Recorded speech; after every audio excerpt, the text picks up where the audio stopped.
Morning. Everybody hear me okay? Yeah? There's a few stragglers, but we'll get started. This is my first time at GrrCON, and I first need to thank everybody in the vast audience today because this has lived up to all the hype.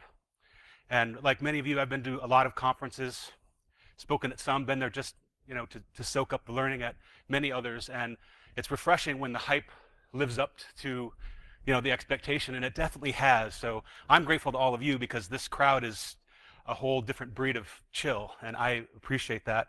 My name is Chad Calease. When I first submitted this talk a few months back, it was Life, Death, and the Nematodes, Long Live Cyber Resilience. My work is focused on resilience, mostly on the people side of InfoSec. I come from a technical background, but as time has gone on, I've found myself moving more and more into the behavioral economics side of InfoSec. And so I'm going to share with you some things that have worked well in my work, hopefully some concrete examples that can be useful to you in this context. This has, like everything we do in InfoSec, has been iterated upon. So it's not really very relevant, this title, anymore. It then kind of iterated into, we need better UX, blame TV dinners, and the working title right now is Dear InfoSec, Catch Up. So welcome. Thank you for making time for this today. A lot of what I do involves a lot of listening, reverse engineering a lot of stories to learn what makes people care about certain things, fear certain things, and get to a lot of the reasons behind why certain design decisions were made. There's a lot of reasons for those things. There's a lot of reasons that those things are not aligned, whether it's politics, budgets, all kinds of reasons.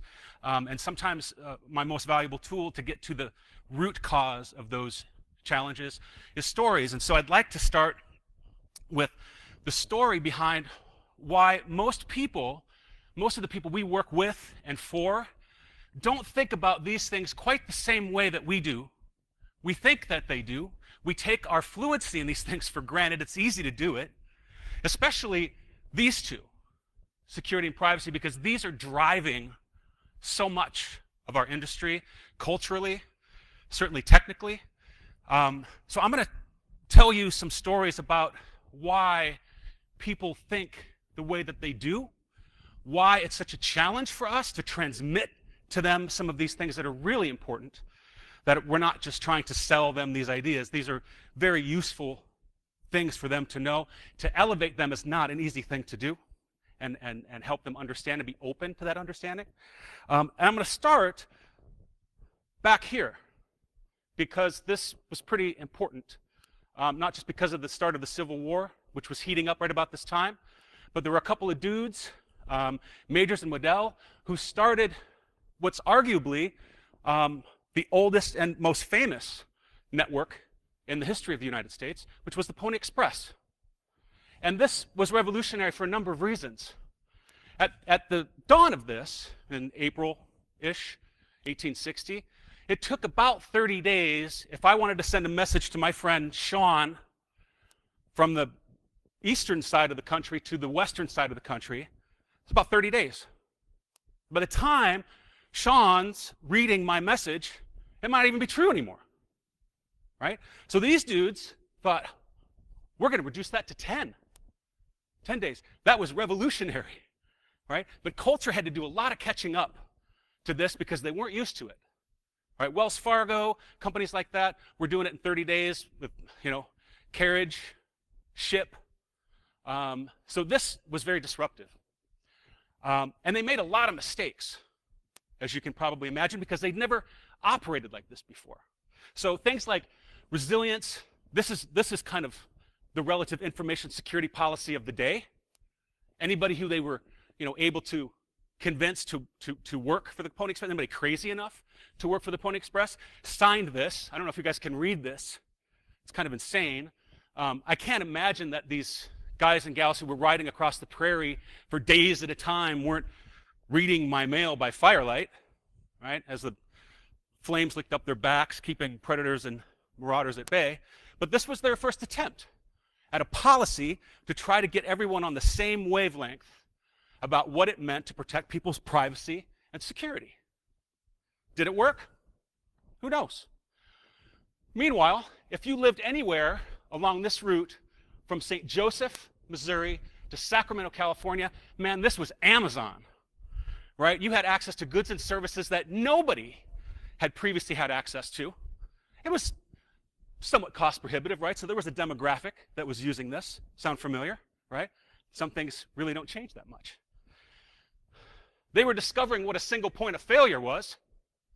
Riders and horses, right? They were riding these horses so hard, so fast, they were learning some lessons just as fast. Was that they had to have horses at the ready every 15 miles.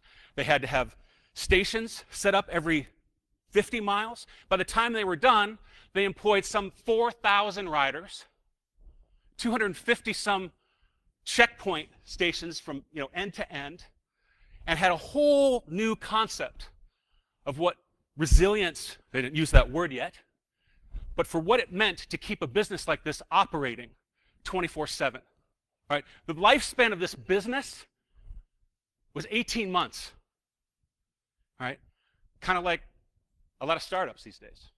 But they solved a lot of problems, and as soon as the telegraph was introduced in October of 1861, 2 days later, the Pony Express ceased to exist, and they started all over again, solving a lot of the same problems. Did they learn? Yes and no. A little later on, this started to become mainstream, disrupted things, right? Still the same challenges. In fact, there were no driver's licenses. There were only 3 or 4 states that even issued licenses, and there was no test. It was more a formality. You learned how to drive from the person who sold it to you, and car insurance wouldn't even be a conversation for another 25 years. Sounds kind of familiar, right? Who's teaching us how to use the hardware that our teams are using? Same sort of thing. Mechanics have had a lot more practice at this, transmitting complex ideas about things to everyday people, and they've gotten pretty good at it, right? When the car breaks down and I take it into the shop, generally speaking, those guys are pretty good at transmitting an idea to me that doesn't overwhelm me, but makes me feel pretty confident that the car's safe again to transport my family around in, right? We want to get there. That's where we want to be. Oh, he doesn't agree with me. But look, they learned a little bit, because there's a sign, maybe the first sign of resilience, a spare tire. Arguably one of the most perfect business continuity strategies ever invented. Fast forward a few more years, this was a very weird year, right? Now keep in mind some of the messages that are kind of indirectly being sent to people about things like privacy and security. Anybody want to date themselves? Know who this guy is? Truman, right? So there's no way we could have known when this guy started talking about atomic research, what that was going to lead to. No way we could have known that. Cold War, there was a long path ahead, but it all started right here. 53, man, there was something in the water. This was just one thing. Anybody know who this is? Les Paul, Mary Ford. These guys revolutionized the way media was created, right? Bands like Kansas, they have 27 tracks of guitars, Smashing Pumpkins, now we take it for granted because there's tracks upon tracks upon tracks. Started with this guy. He invented it, right? And it was like a home studio kind of deal, right? He was liberated from the machine. The machine was like, what are we going to do about this guy? How are we going to monetize this and make this ours? How can we own this, right? In October of that year, the very first commercial targeted at children aired during the Mickey Mouse Club, advertising this gun, the Thunderblat. So for the very first time, play as a word became defined as something you bought in a store. So finding a stick in the yard wasn't going to hold up much longer. Right? So all these things were happening at the same time, and some messages started to kind of be sent, either intentionally or unintentionally, by these events, right? We throw a pebble in the lake, and some ripples go out. And we don't always see the effects of those ripples until we get a little bit further down the path. That same month, that same year, Swanson's and Sons introduced this, and it changed the way that we had dinner at night. You could argue, that this was when we first invited technology to be the host of us, right? This removed us from a lot of the work, a lot of choices. A lot of it could be chalked up to convenience. But nonetheless, we were just kind of abstracting ourselves from making some decisions about things, right? No longer did we have to decide what we were going to have for dinner, what we were going to have for a side and a second side. It was all decided, predetermined. So we sat watching TV and eating these predetermined meals for the first time in earnest. 53 was the year these guys made a presence that was unprecedented.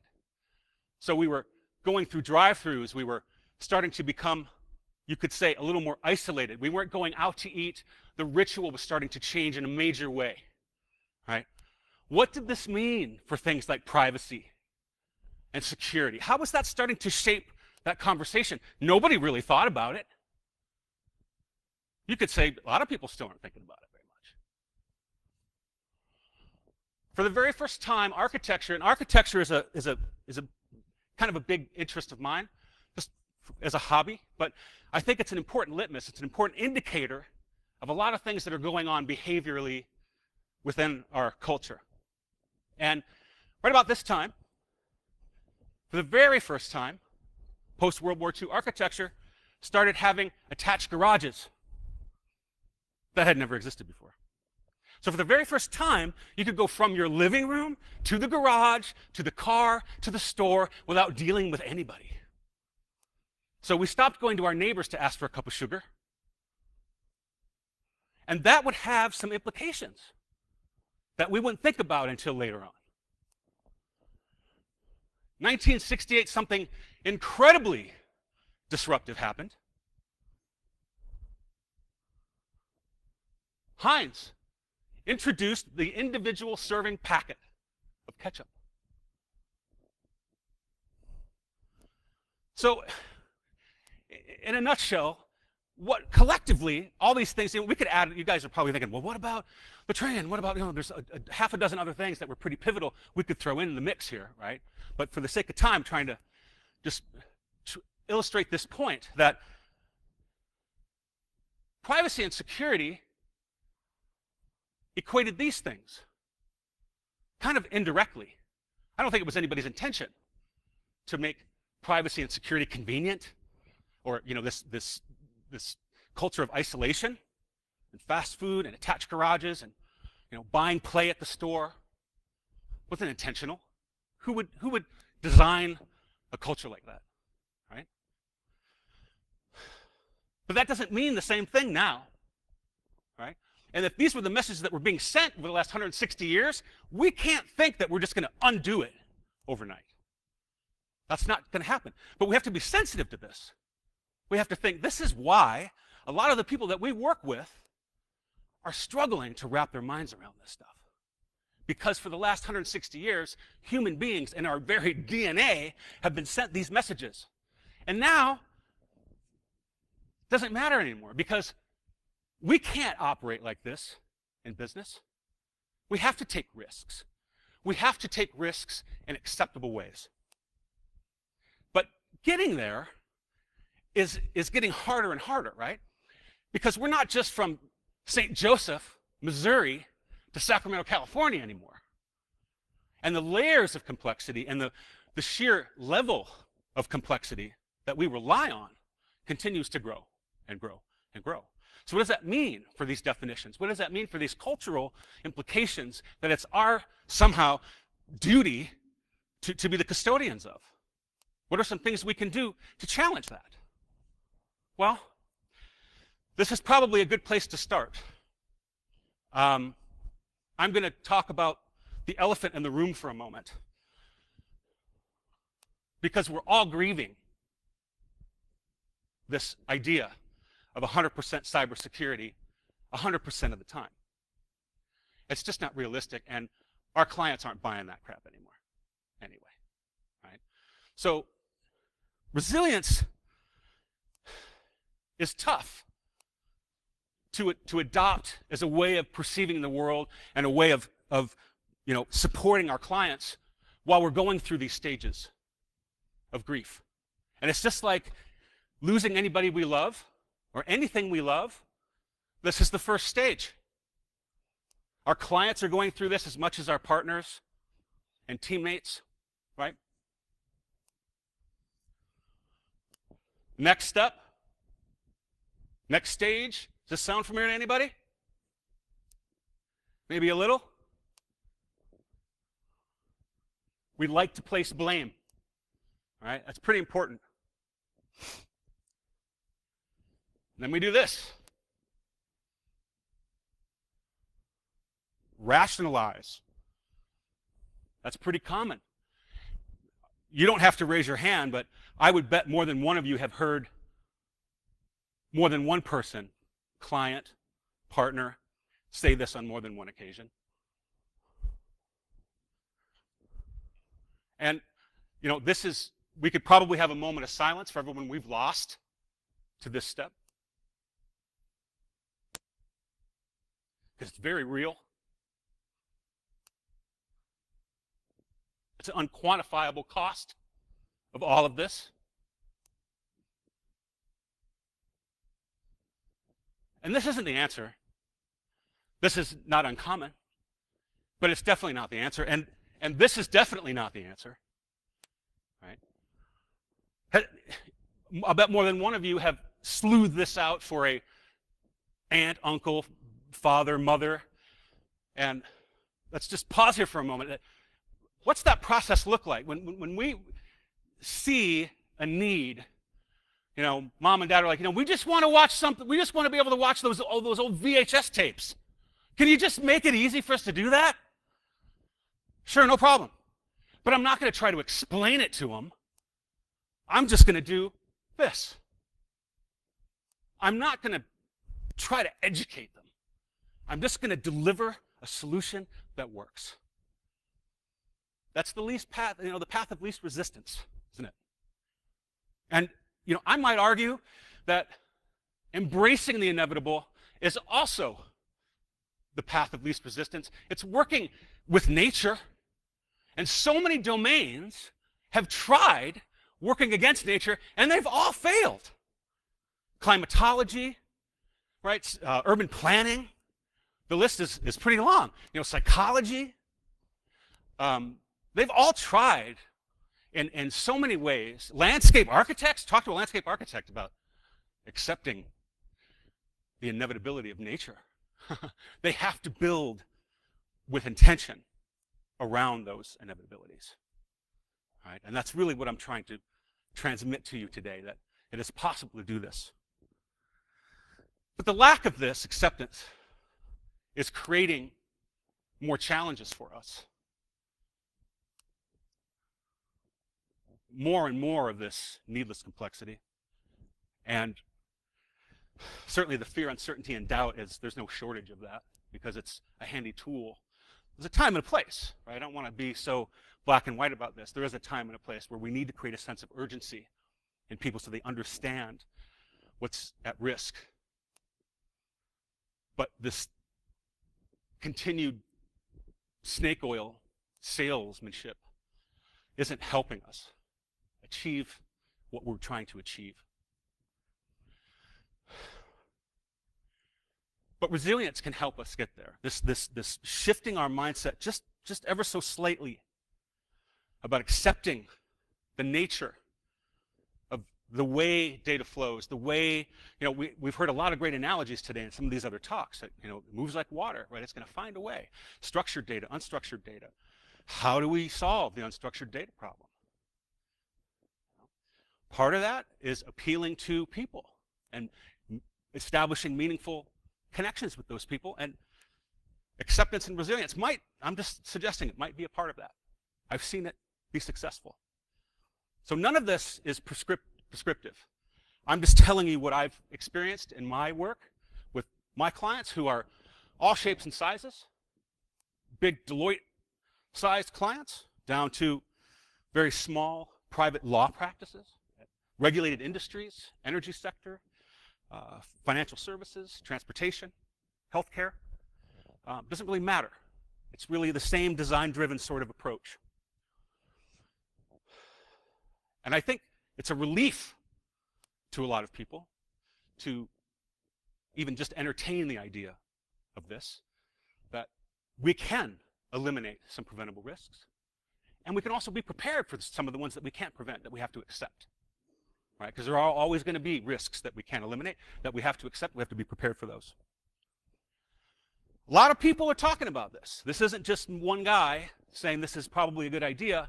A lot of Harvard-smart people have been talking about this for a while. These are from 2014. These are some of the better, I think, definitions, right? Because those of us engaged in this approach are working really hard to try to define this in better ways, more accessible ways to our clients and our partners. Everybody's trying to find a new approach that resonates with more and more people. And this is arguably at the core of why a lot of this matters, because we talk about a lot of vulnerabilities. We talk about a lot of systems that are, prone to those vulnerabilities. But the vast majority of these breaches are really about our fluency in understanding our environments, misconfigurations, right? If we took some time and attention to understand what we have, the complexity we already have, is that valuable rather than adding more complexity and further minimizing our fluency in our own environments? Because this is not a very elegant way to talk about resilience, I don't think. Robert Jordan talks about resilience when he describes Aesop's fables. This is very elegant. This seems to resonate with more people, especially in the business leadership side of things, that you can be angry that there's no cybersecurity. You can bargain and blame and wishful think your way out of a lot of those conversations, but really working against nature comes with its own cost. This word has been around for a really long time. It's not new either, right? Oddly, when we start to look at when it started to become more widely used in our Western culture, the first entry I could find was 2 years before the Pony Express popped up. And ductility is really about the tensile strength of materials, like how much they'll bend before they break and things like that. But that was strictly in an engineering context. Right? It's only been in this century that this word has had any meaning or any resonance with some of these other disciplines. Right? And some of you've probably seen National Geographic or those kinds of publications talk about resilience in city planning, right? Like New York City, when they had the heat wave, there was a pretty decent resilience strategy in place. They had hybrid generators. They had high performance glazings on buildings. They had window shades. They had lots of different things going on. You could call that defense in depth sort of strategy. But that's starting to trickle down into information security, gratefully, in the past few years. And I like to talk about it in the context of these three pillars. Robustness, we kind of get stuck on this in InfoSec. We think, oh, robustness is resilience, but it's not really, right? We'll talk about that in a minute. It's definitely an important component, right? Adaptability is an important component too, because we have to leave our options open, because we love predictive models, but come on, there's no real predictive model for any of this. I mean, that's nice. It's a nice thought. but we have to build uncertainty into our strategies for everything. Transformability is key too. These three ingredients are necessary in this resilience cake that I'm going to try to, this recipe I'm going to try to share with you. Let's talk about resilience for a second, or robustness for a second, because we get hung up on this. We think that, we'll just we'll brute force stop all these attacks all the time. We'll focus on engineering resilience all the time, and it won't lead to a maladaptive feedback loop, right? Other disciplines have tried this over and over and over again, and when we do this, what happened? Oh, there we go. Is it right here? Is it over here? No? All right, solid. When we think about resilience from only a robustness perspective, we're diminishing the power of it. And I'll do my best to try to explain why. That this is a pretty reasonable challenge that we all face, right? That we're pretty focused on this most of the time, right? It's okay to think about the next step. Once this happens, how do we minimize the cost of that attack, right? And we'll talk about, some of those strategies, some of the tabletop exercise and simulations. Dave did a really nice job yesterday's keynote talking about simulations. That's a really important part of this visibility into how prepared we can be when those things happen, because they will happen. When we just focus on this one piece, we're ignoring adaptability and the transformability, which are really important. We get locked into a solution, locked into a single way, and when a threat or a situation happens, an incident takes place that is outside of our predictive model, that's outside of what we've prepared for, that's not a position anybody wants to be in. It has to be thought of as just a component, right? If we're exclusively building backup and tertiary systems, and that's all we're doing, in a lot of ways we're creating a volatile situation, right? It's like in another context, like fire-controlled forests is a good example. If we repress or oppress those naturally occurring fires for long enough, we just build up a volatile supply of fuel for when it really happens, and then it's this wildly out of control situation. This is another one, right? We do this a lot, don't we? We have a bad process, and we know there's probably a better way to do it, so what do? We just build some frameworks around fixing it. Post, market, aftermarket, or afterthought sort of approach, and that creates an enormous amount of risk, because then those systems continue to be developed upon. That's a better way to solve for this, right? And in climatology and ecology planning, they don't have the room to do this incremental change sort of thing, where they're like, we're gonna try to do this managed transformation. No, they just migrate those habitats to more sustainable situations. Right? There was an earthquake that hit in New Zealand in 2011 and wiped out Christchurch. You guys might remember this. And they looked at rebuilding the city like, this is going to be like $40+ billion. So they identified some red zones where they were like, cost prohibitive to build there, doesn't make any sense. We could do the same thing in our IT systems, right? So creating stable environments from go, ones that are more predictable, might be a different way to use our time and resources. Selling that to clients, I can imagine somebody saying, oh, you don't know my client.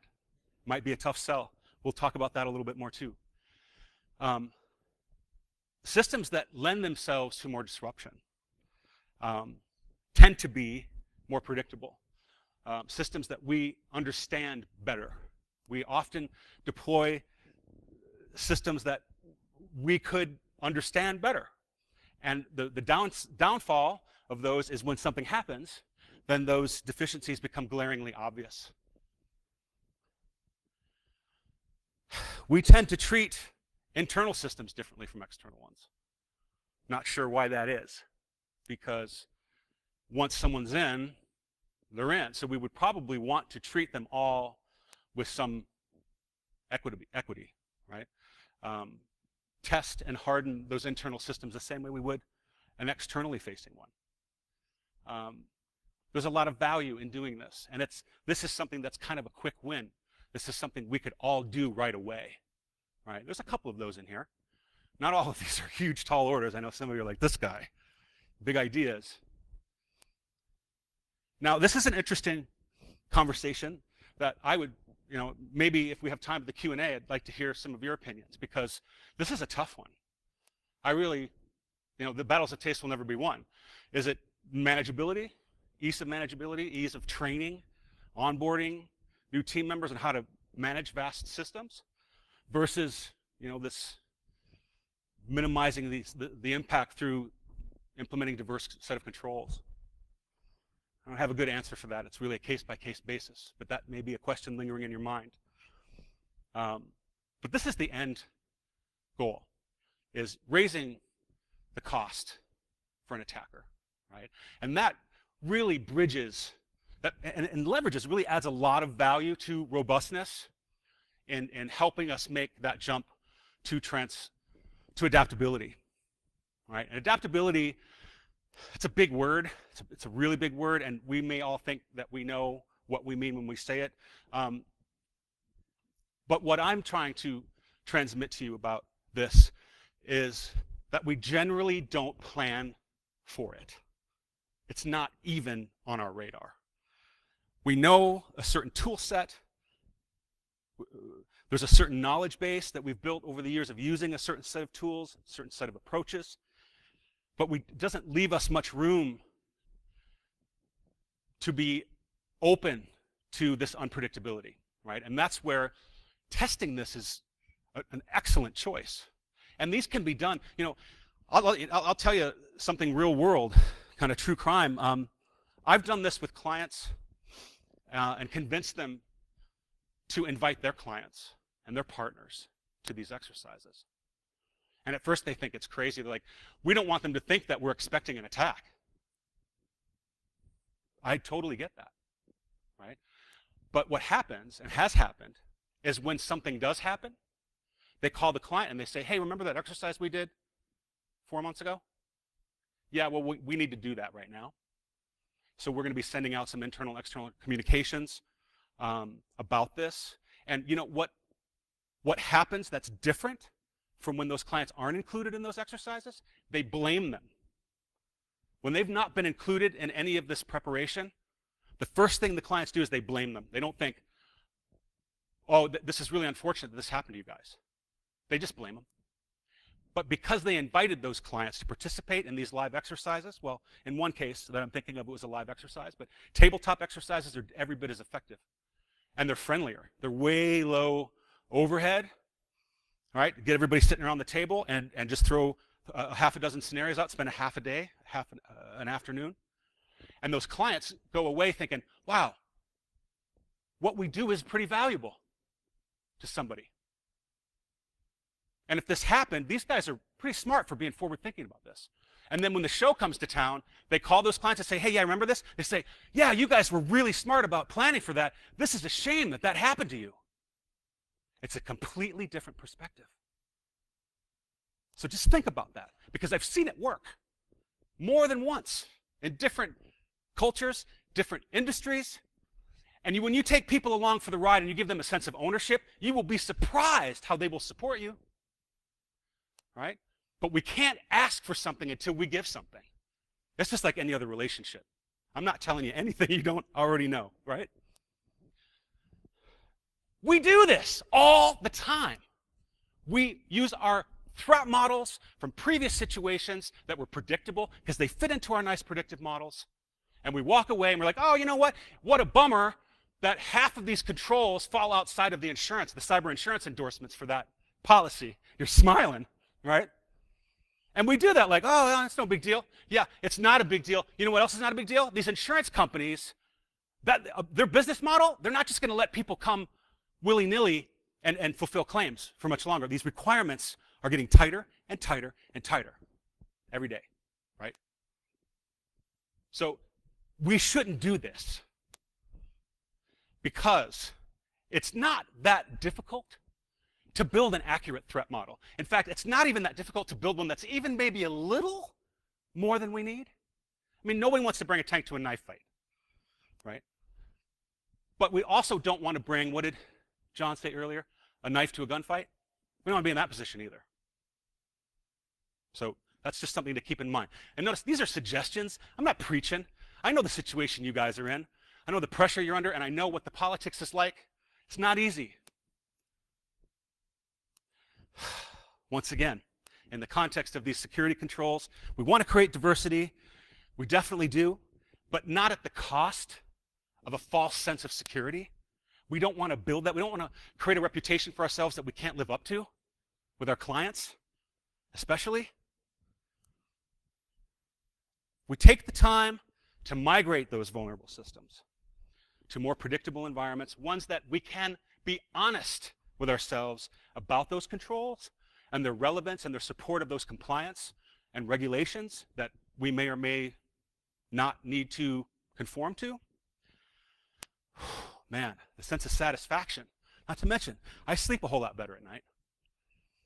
Too much of that complexity will definitely erode our resilience to those situations. So there is a dance there. There's definitely some finesse in choosing the level of diversity and appropriateness. There's a time and a place where that might be a good fit. Kind of goes back to that debate. You know, I'm really kind of jonesing for the end of this. I would like to hear some of your thoughts on that, because that's a puzzler, that one. But the simplicity, right now, I'm not meaning to imply, because some of you are probably sitting there thinking, yeah, well, we've got federated environments, we've got confederated environments. It's really easy to put up a picture of some remote controls that are taped over, and it's a really pretty analogy. But how does that translate into the real world, right? What I'm talking about is the choices that we make that add complexity, that either add value or just help us with our excuses, right? And that's a very real decision, and that's a personal thing. It's a really personal thing, right? But it's a very real thing. And those decisions to reduce the complexity in an organization, it could just be a workflow, right? Something quantitative, or qualitative rather. The quantitative stuff, that's hacking machines, that's easy, right? People, not so much. So I appreciate what some of you may be thinking about this slide. That the context I mean is really what risks are preventable that we can either minimize or eliminate altogether. This is the end goal, right? To reduce the cost of an incident and keep our options open, because we don't know how that's going to unfold. Those are always really snowflakey, every one of them. It never goes according to plan, right? But this is an important thing to keep in mind, because now that we're going to spend a few minutes talking about transformability, they each kind of inform each other, right? And the cyclical sort of thing, as you can probably imagine. Working against the nature of things, my clients are sick of hearing me say this, my team probably sick of hearing me say this, have to ask ourselves this constantly. Does this make sense, or am I trying to build a golf course in the middle of the desert here? If I'm going to build a golf course in the middle of the desert, then I better be willing to accept the cost. And that should make sense to somebody. If it doesn't make sense, maybe I should ask what my second idea is. These red zones that I mentioned earlier, the way New Zealand identified these red zones, that's a great analogy for identifying these red zones within our environments, right? Because going back and constantly patching a system that's vulnerable over and over and over again, that may not be the best use of our time and resources, or our clients' time and resources, right? Addressing that in a solutions-oriented fashion rather than doing that also creates value in a conversation. You'd be surprised how such a subtle change can open a conversation and open the door to operating with a client in a different way. But we have to deliver that value first, again, right? A lot of us do this, right? Not judging anybody, but we do this. When breaches occur, right? I have probably just as many clients as you who prefer to keep those things as quiet as possible among a select group of leadership. And that's unfortunate, because the clients I have that are comfortable being much more transparent, at least internally, about those lessons, they gain so much from it. And it doesn't really matter how big. It could be something small, sort of something bigger, like wire fraud, and being transparent about that. We lost 187 grand. We recovered 13,000 of it. Here's why we only got 13,000 of it back. You guys can help us. Right? And when leadership says you guys can help us, it's amazing how people respond to that when they have a sense of ownership and they feel trusted. The good experiences too. I don't want to focus just on the bad ones. It's okay to send somebody an email every now and then and say, hey, dude, nice job. Thanks for sending that phishing email to IT. Here's a $5 Starbucks card for being awesome. $5 can save you a $500,000 breach, right? Because they're going to trust that you have their best interest in mind. Giving them tools that they can use in their own personal lives to protect themselves and their family and friends, and let those kinds of habits inform the kinds of decisions that they make at work. That's what works. That incentive works. It doesn't work the other way around. When we go into these corporate environments and they tell us, oh, you got to use these RSA keys, you got to do this, you got to do that. I'm not going home and teaching my wife that schwack, right? But if I find a tool or someone empowers me, incentivizes me to use a tool, something that's friendly, that gives me value in my personal life, I'm going to take that to work, right? Especially if it's friendly and accessible and isn't, the friction is minimal. And you guys know what I'm talking about. There are ways to do this, right? Tools are getting more powerful. They're becoming more friendly. It's how we introduce them that makes the difference. Because this is the wrong attitude. This is really just an attitude. There's a famous story in psychology about resilience. There's a lot of debate about it because some people think it's fiction. There's not any real proof of it because it emerged in the 60s in the Harry Harlow days of love is proximity, and he did a lot of vivisection, a lot of ugly experiments on rhesus macaque monkeys, and put forward this idea that love is all about proximity. I don't know if you guys know this. It's not the feel-good hit of the century.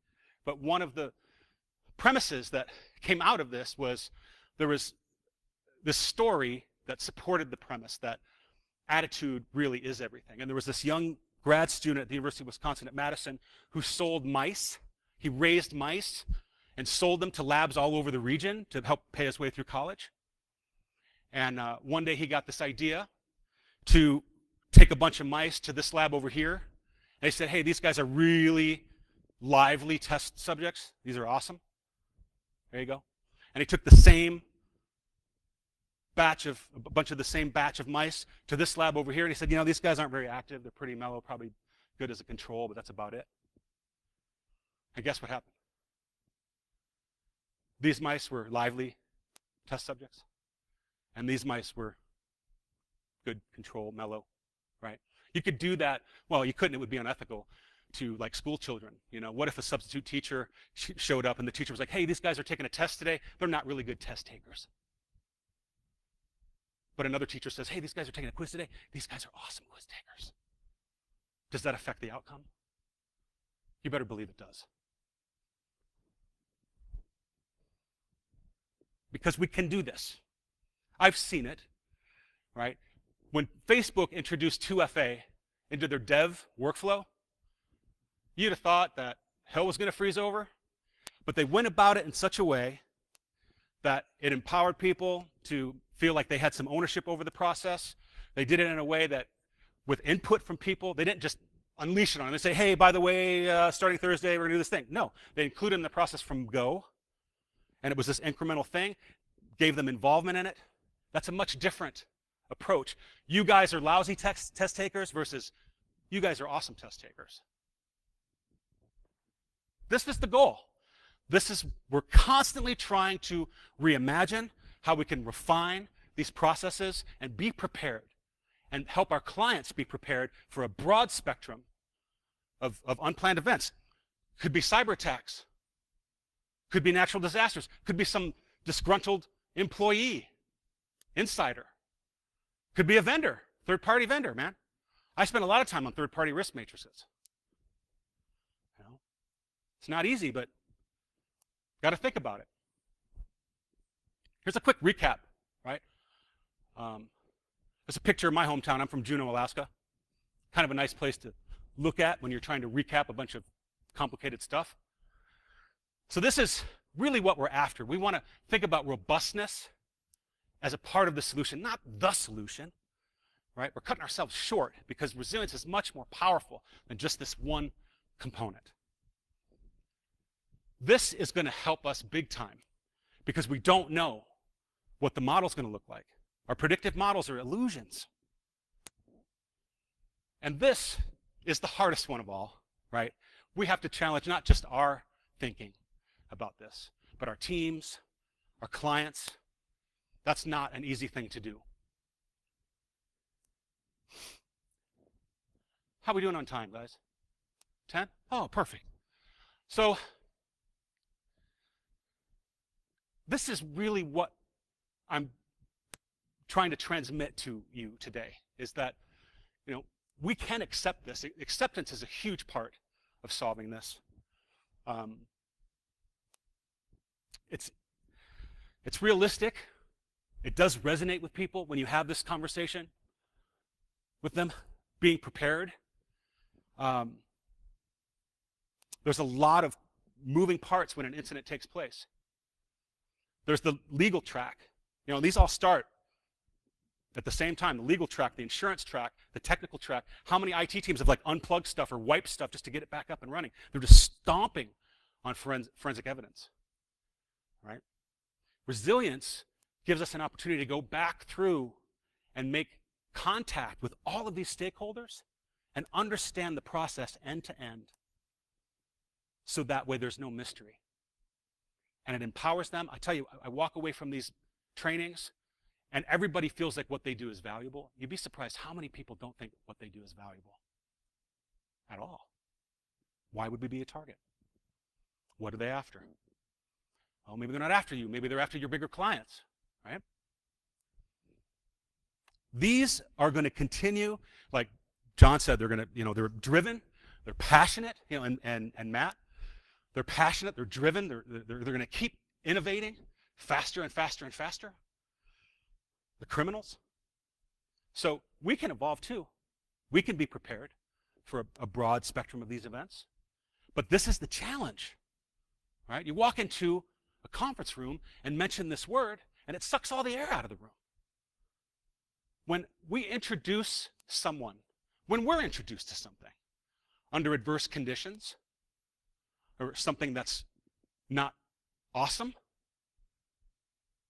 it's a different experience, right? We're always going to have some inkling, right? If I'm sick, I'm not feeling good, and you introduce me to root beer, every time I drink that, I'm going to have this faint memory of that experience, right? Especially that first experience.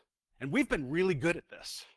We haven't helped ourselves with this problem very much, right? But when we introduce somebody to something in the sunshine, and it may be as simple, Chris Roberts and I have had some conversations about using other words than cyber or even InfoSec, right? Safety, resilience.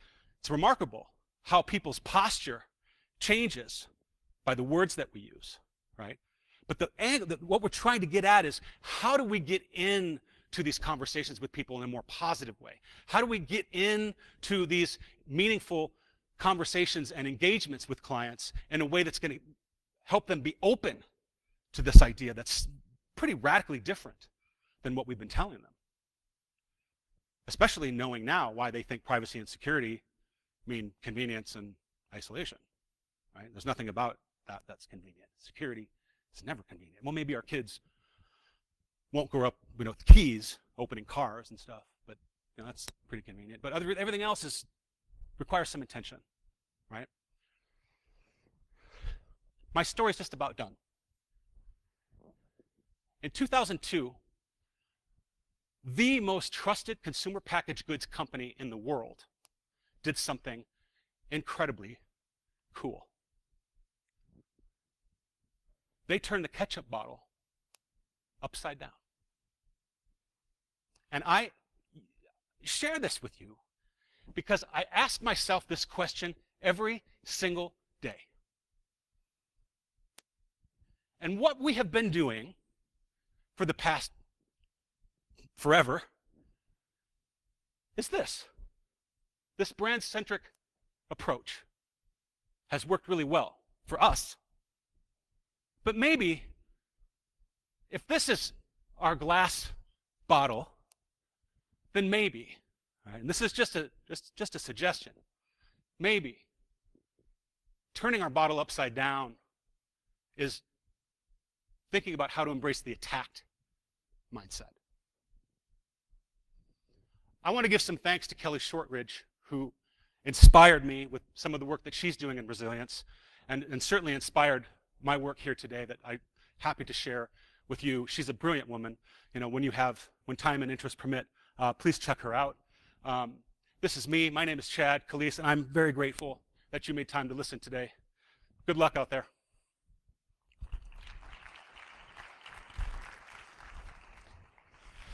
If you have any questions, I'd do my best to answer them.